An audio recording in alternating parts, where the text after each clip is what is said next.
дуруд ба шумо бинандагони гиромӣ, нашри навбатии барномаи футболи Осиёро манзури шумо мегардонем. Охирин хабари тозае ки шоми дирӯз дар ҷаҳони футболи Осиёву ҷаҳон таъинандоз гардид, ин муайян кардани беҳтарин футболбози ҷаҳон аз рӯи фарзияи нашраи France Football буд ки баъди таъхири яксола аз нав роҳандозӣ шуд ва туби тиллоӣ дар ҷанбасти мавсими футболи соли 2021 ба ҳамлагари дастаи мунтахаби Аргентина ва клуби футболи Пари Сен-Жермен Лионел Месси супорида шуд. Дар овоздиҳӣ миёни тақрибан 200 рӯзноманигори ҷаҳон телевизиони варзиш ҳам дар он иштирок кард. Мутаваҷҷеҳ бошед.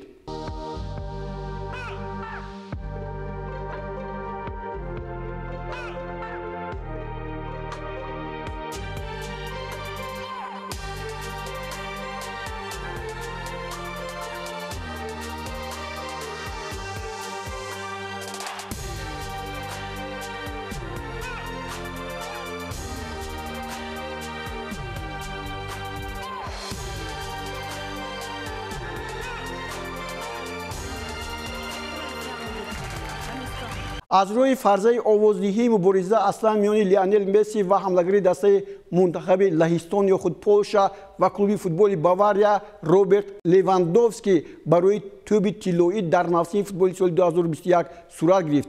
Барномаи мо раъи худро ба France Football чунин ироа кард. Лионел Месси якум, Роберт Левандовский дуюм, Жоржиньо сеюм, Криштиано Роналдо чорум ва Канте панҷум. Дар натиҷа Лионел Месси бо 613 овоз соҳиби ҷойи аввал, Левандовский бо 580 овоз зинаи дуввум, Жоржиньо бо касби 406 имтиёз соҳиби ҷойи сеюм шуданд. Криштиано Роналдо бори аввал аз панҷгонаи беҳтарин берун монд ва соҳиби зинаи шашум шуду 178 овоз гирифт. Ба ҳамин тартиб Лионел Месси маротибаи ҳафтум ҷоизаи туби тиллоиро ба худ ихтисос дод. дар ин нишондиҳанда Криштиано Роналдо бо 5 ҷоиза дар мақоми дуввум меистад. Лионел Месси ҳангоми суханронияш дар ҷараёни ҷоизасупорӣ ба Левандовский муроҷиат карда изҳор кард ки бо ту дар мубориза будан шараф аст ва бояд соли гузашта туби тилло насиби ту мегардид, аммо бемории ҷаҳонгир гузаронидани ин чорабинии муҳимро барҳам зад. барои чӣ Лионел Месси соҳиби туби тиллоии France Football гардид?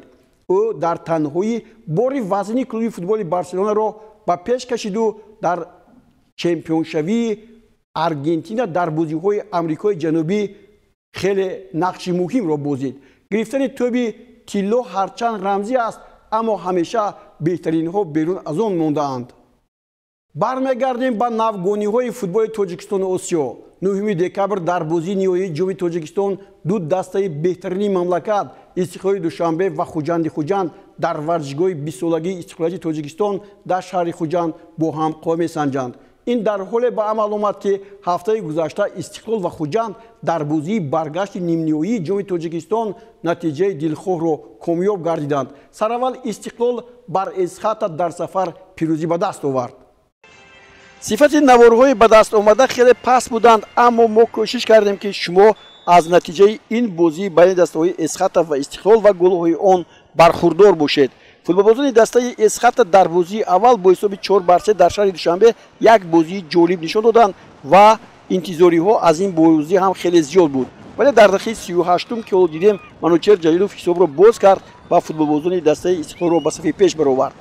дар нимаи дуюм футболбозони дастаи Истиқлол боз ҳуҷумҳои пайдарпайи худро бештар карданд. Эсхата бошад он бозие ки дар Душанбе нишон дод дар ин ҷо роҳандозӣ карда натавонист. дар натиҷа ҳоло ин ҳуҷуми дигари футболбозони дастаи Истиқлол бо голи зебои Рустам Соиров дар дақиқаи 50 ҷамъбаст шуд. тавре дидед бисёр ҳам хеле хуб бозӣ мекунанд дастаи Истиқлол, чемпионҳои имсолаи мамлакат ки ҳунарнамояшон беҳтар буд.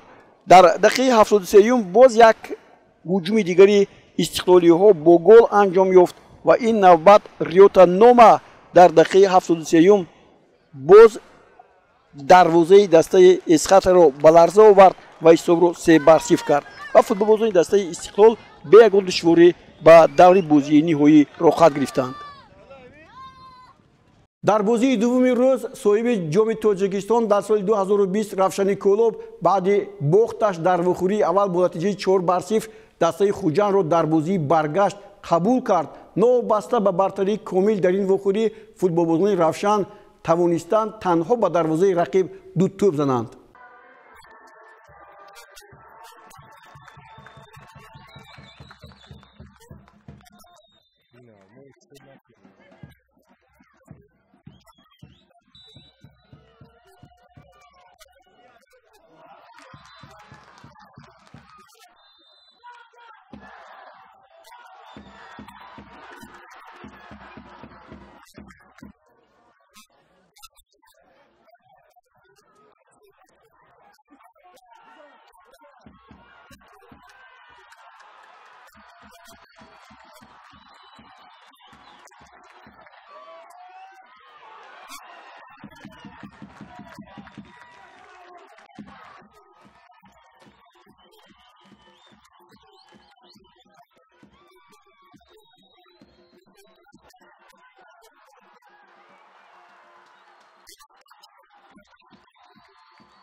футболи осиё ҳафтаи гузашта қаҳрамони лигаи чемпионҳои худро муайян кард.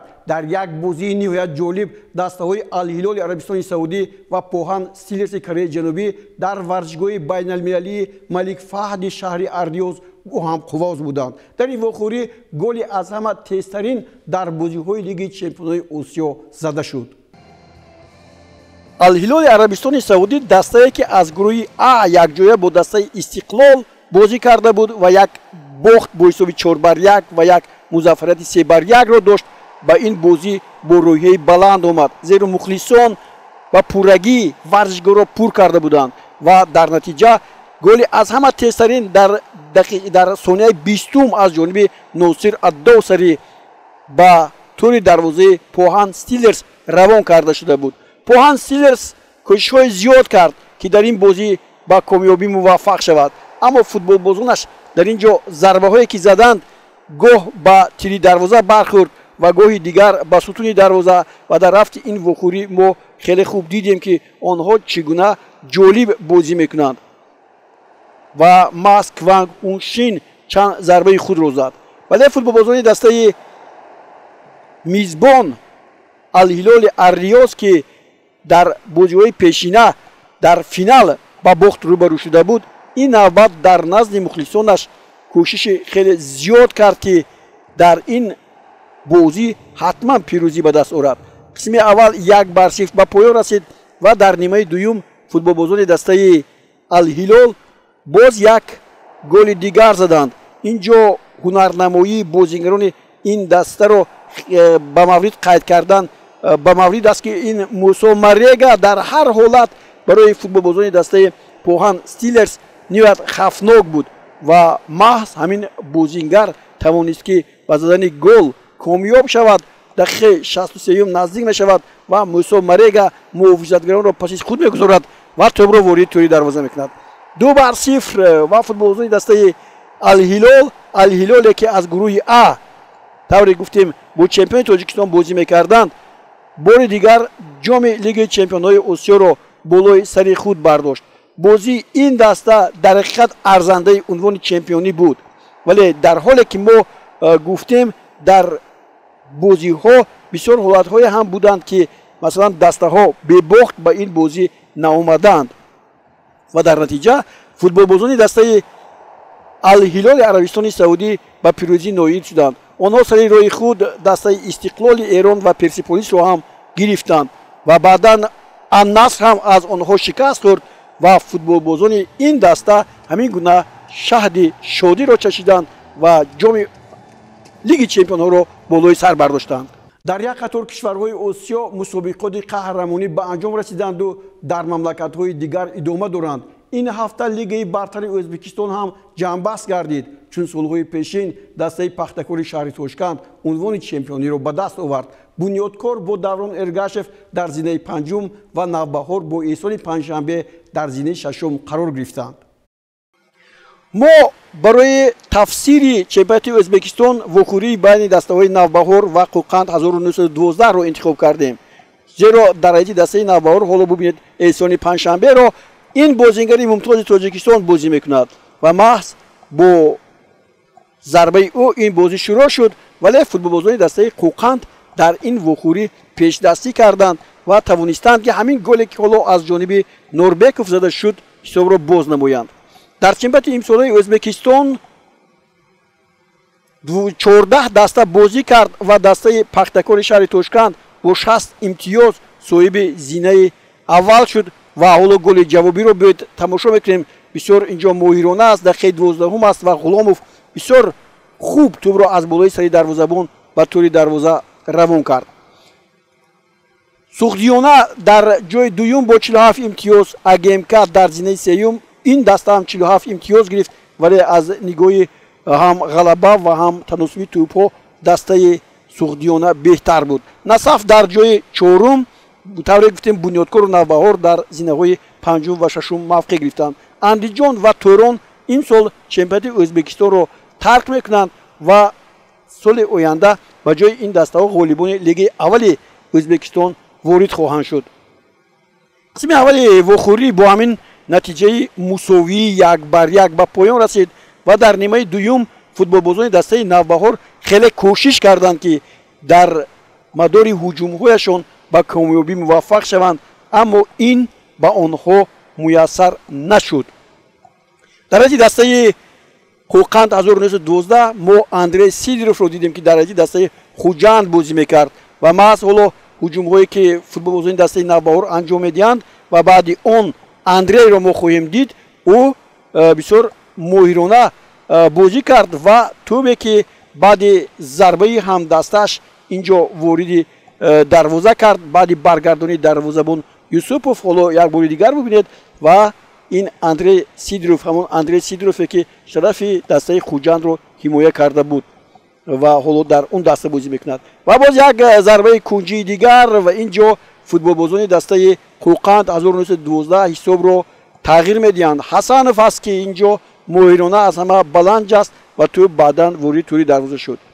حساب 3-1 نوبهار رو در میدانش مجبور میکرد که اقلاً نتیجه مساوی رو در بازی آخرین چمپیونات ازبکستان سزاوار گردد. آنها یک گل دیگر زدن، همین حالتی که حالا بود قریب با گل انجام یافت، اما گلی زدهشان در دیگر حالت در دقیقه های آخری وقتی بازی در دقیقه هفتم وقتی ایلوه شده به ثمر رسید و اون هم باشد از ضربه پنالتی بود. همین حالا که ما شما میبینیم اینجا یک هجومی خیلی خوبی فوتبالبازان دسته نوبهار محافظتگر با دست بازی میکند و ضربه پنالتی تعیین میگردد که او را نجدینوف به ثمر رسانید و بازی با حساب 2-0 به نفع میمانان جنبست شد.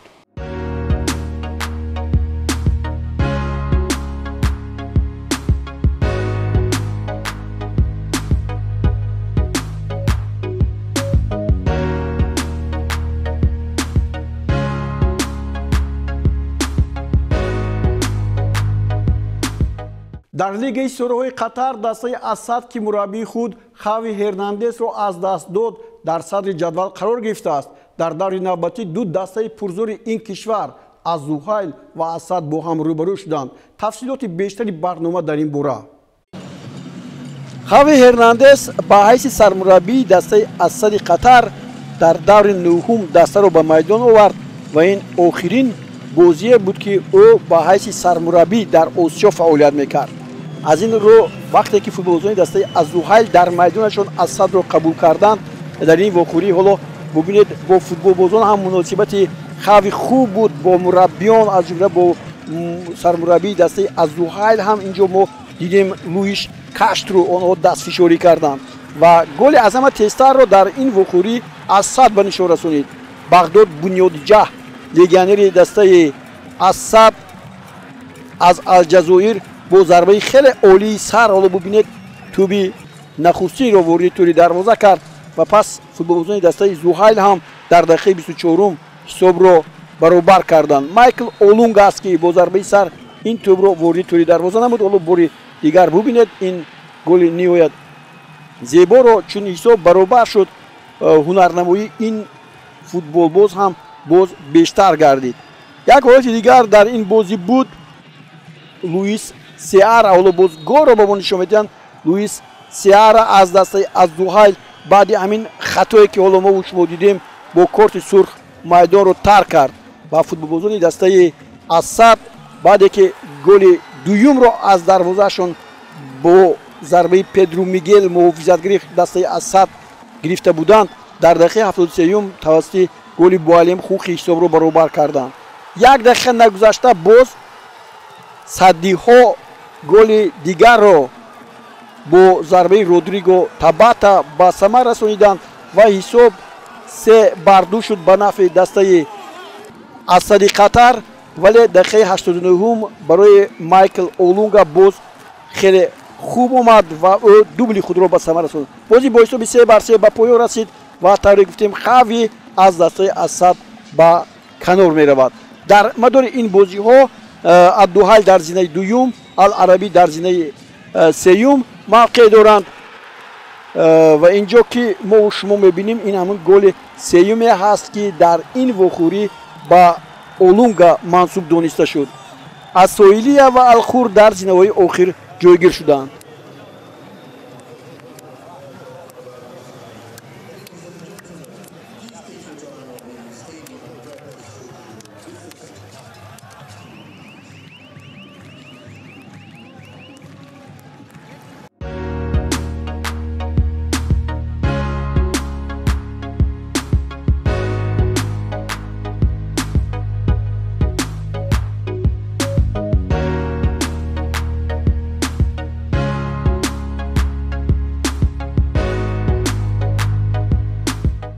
дар шарқи осиё дар Калигаи Кореяи Ҷанубӣ баъди анҷом ёфтани марҳилаи аввали чемпионат дастаҳо ба ду гурӯҳ ҷудо шуданд ки гурӯҳе барои унвони чемпионӣ ва гурӯҳи дигаре барои боқӣ мондан дар Калига мубориза мебаранд.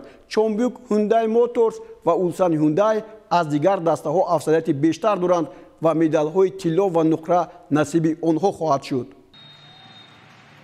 дар Калигаи Кореяи Ҷанубӣ 12 даста барои ғолиб омадан дар ин мусобиқа иштирок карданд ва тавре гуфтем аллакай ин дастаҳо ба ду гурӯҳ ҷудо шуданд ва дар гурӯҳи аввал Чонбук Hyundai Motors бо Ulsan Hyundai, Тегу, Чеҷу United, Suwon City ва Suwon Bluinsk ҷойгир шуданд ва барои қаҳрамонӣ мебаранд муборизаро. аммо дар гурӯҳи дигар Поҳан Steelers ки дар Лиги Чемпионҳо навакак дар финал бозӣ кард ба гурӯҳе дохил мешавад ки аз зинаи 7 то 12 байни худ мубориза мебаранд. ин бозӣ бисёр бозии зебою ниҳоят таъсирбахш ва ҳамчунин аз нигоҳи ҳуҷумҳо бисёр хуб ҳам буд дар иҷрои он дастаҳои Тегу ва Чонбук Hyundai Motors ки мо шумо ҳоло инҷо мебинем. дар ин вохӯрӣ Чонбук Hyundai Motors ҳоло голи аввалинашонро дар қисми дуввум дар дақиқаи 48 мезананд. Хонг Ҷонҳо буд аз паси Минкю ҳоло бубинед аз зарбаи кунҷӣ тӯбро ба нишон расонид. 1-0 Чонбук Hyundai Motors ба сафи пеш баромад ва дар дақиқаи 87 футболбозони ин даста боз як бори дигар ба комёбӣ муваффақ шуданд ва Мун Сон Мин голи дуюмро ба ҳадаф зад.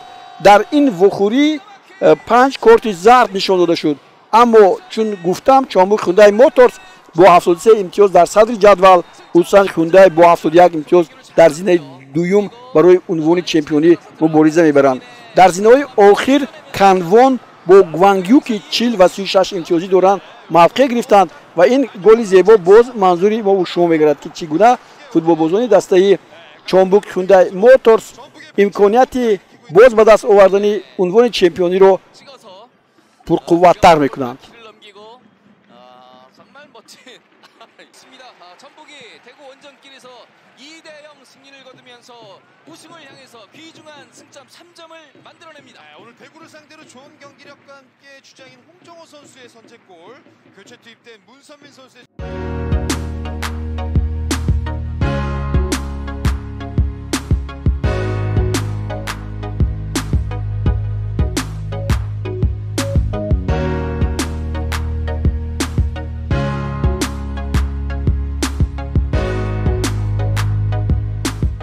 дар бораи дигар навигириҳои футболи осиё дар барномаи гузаштаамон дар бораи дағалии футболбози дастаи душанбе Парвиз Ҳамидов дар вохӯрии байни дастаҳои Хатлон ва Душанбе дар варзишгоҳи марказии шаҳри Бохтар дар муқобили Умар Шарипов хабар дода будем.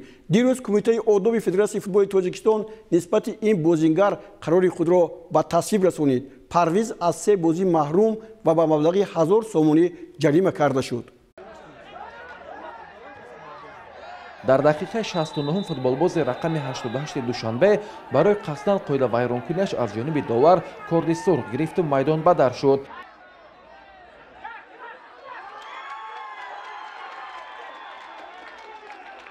дарвозабони дастаи мунтахаби Эрон ва боавиштаи Португалия Алиризо Бейранванд ба китоби рекордҳои Гиннес шомил шуд. ӯ дар бозии байни дастаҳои Сурия ва Эрон тӯбро ба масофаи хеле дур бо даст партов кард. тамошо мекунем.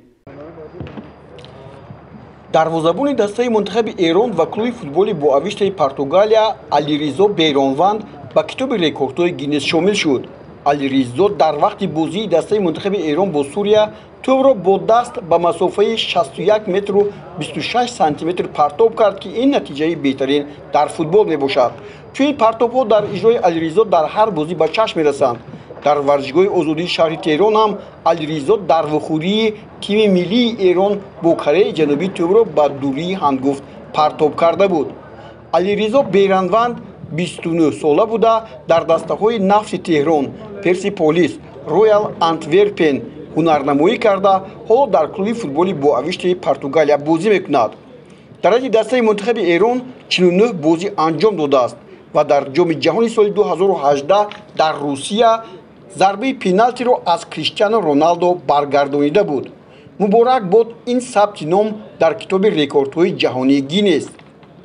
хеле хушҳолам ки рекорди баландтарин партоби даст дар як мусобиқаи расмии футбол ба номи банда сабт шуд. касби ин ифтихор бо либоси тими миллӣ хотирае аст аз мондагор ва мутааллиқ ба шумо мардуми азизам аст ки ҳамеша бо дуои хайр ба ман энерҷӣ додаанд, навиштааст Алиризо дар саҳифаи инстаграмии худ.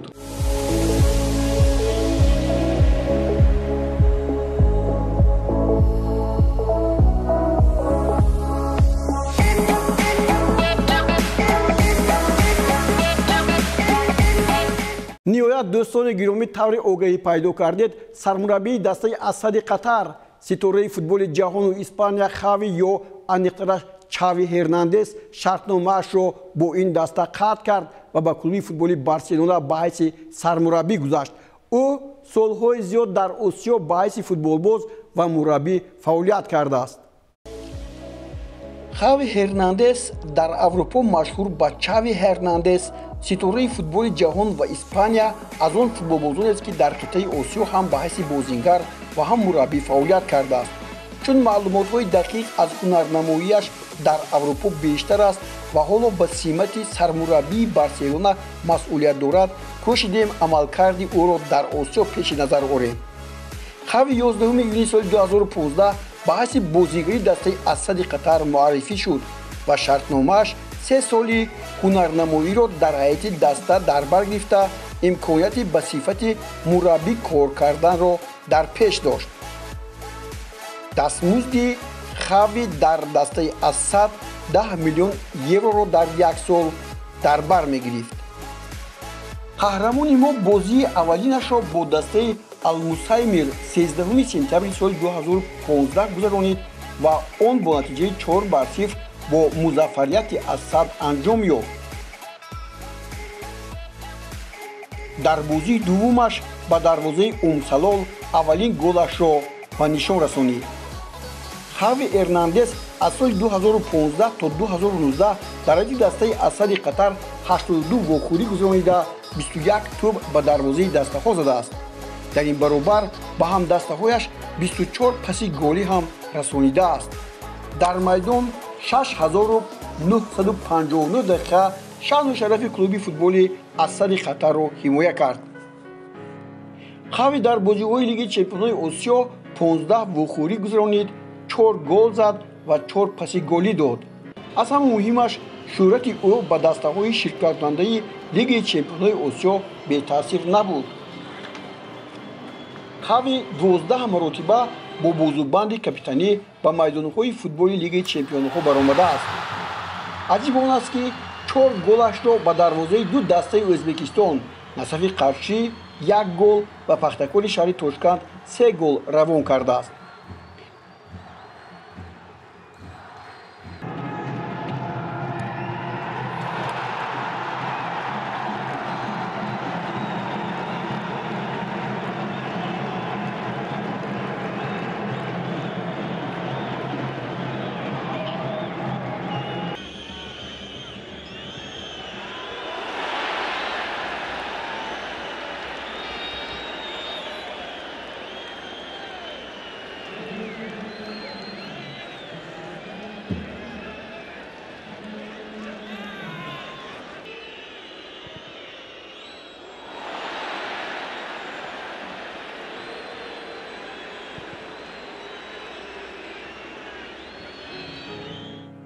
бо клуби футболи Асад Хави ба ҳайси бозингар дар мавсими футболи соли 2018-2019 унвони чемпионии Лигаи Ситораҳои Қатарро соҳиб шуд.